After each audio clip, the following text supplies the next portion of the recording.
अस्सलाम वालेकुम। उम्मीद करती हूँ आप लोग सब ठीक होंगे, खैर आफियत से होंगे। तो लीजिए मैं बना रही हूँ मज़ेदार सा साग सरसों का, वो भी। तो मैंने ना कुछ दिन पहले मतलब कुछ मंथ पहले यहाँ पे जब मौसम था इन चीज़ों का, तो मैंने घर में ना मेथी और पालक के कुछ पत्ते उगा दिए थे। तो सोचा चलो पकौड़े वगैरह बंदा बनाता है तो उसमें ऐड करता है, इसकी अच्छी सी खुशबू आती है ना उसमें पकौड़ों में से मेथी और पालक की। तो उसके साथ ही कुछ सरसों के जो साग है उसके बीज भी ऐड हो गए थे। तो वो उग गया, लेकिन वो ज़्यादा नहीं था, थोड़ा-सा था। तो आज मैंने ना उसको तोड़ा। मैंने कहा इसको वेस्ट नहीं करते, क्यों ना इसका साग बनाया जाए। तो अच्छा लगता है, मौसम है साग का, वैसे भी मक्खन के साथ बहुत ही अच्छा लगता है। तो फिर मैंने उसको तोड़ के साथ ही पालक और मेथी भी तोड़ के ना उसको मैंने यहाँ पे आग जलाई। ये जो इलेक्ट्रिक चूल्हे आए हुए हैं, तो फिर मैंने इस चूल्हे पे ना इसको बनाना स्टार्ट किया।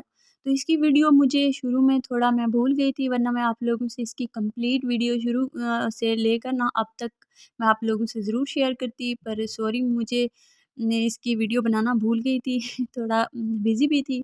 तो अभी याद आया, मैंने कहा चले इस वक्त आप लोगों से मैं शेयर कर लेती हूँ, कोई इशू नहीं है। तो जब कंप्लीट बनेगा इसकी बाकायदा और वीडियो भी पोस्ट कर दूँगी। बहुत ही आसान है, जैसे देहात में लोग सरसों का साग पकाते हैं आग पे, वैसे ही बनेगा और इसका टेस्ट भी बहुत अच्छा होता है। ये जो मिट्टी की बनी हुई है ना, इस पे बनाए ना बहुत ही अलग सा एक टेस्ट आता है। तो बस ये 70% यहाँ पे गल चुका है, थोड़ा-सा बस रहते हैं, तो फिर इसको गलाऊँगी, इसको फिर मैं लहसुन का तड़का लगाऊँगी। तो इस लहसुन के तड़के में जो मैंने साग की वाली वीडियो पोस्ट की है, वो भी आप लोग देख सकते हैं अगर देखना चाहें तो मेरे चैनल पर।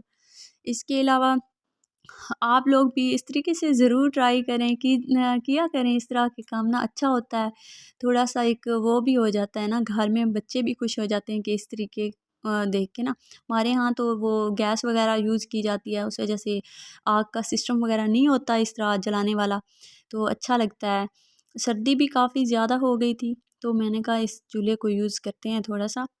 तो बस फिर मैंने कहा इस पे साग भी क्यों ना बनाया जाए। साग है तो थोड़ा-सा, पर बहुत है इतना, अल्हम्दुलिल्लाह। तो बस यहाँ तक मैं आप लोगों से इजाज़त चाहूँगी। तो और मुझे आप कमेंट सेक्शन में ज़रूर बताइएगा कि इस तरीके से आप लोग कभी साग बनाया है इस तरह के इलेक्ट्रॉनिक चूल्हे पे और ये मिट्टी की जो बनी हुई है इस पे। तो ज़रूर मुझे बताइएगा कमेंट में।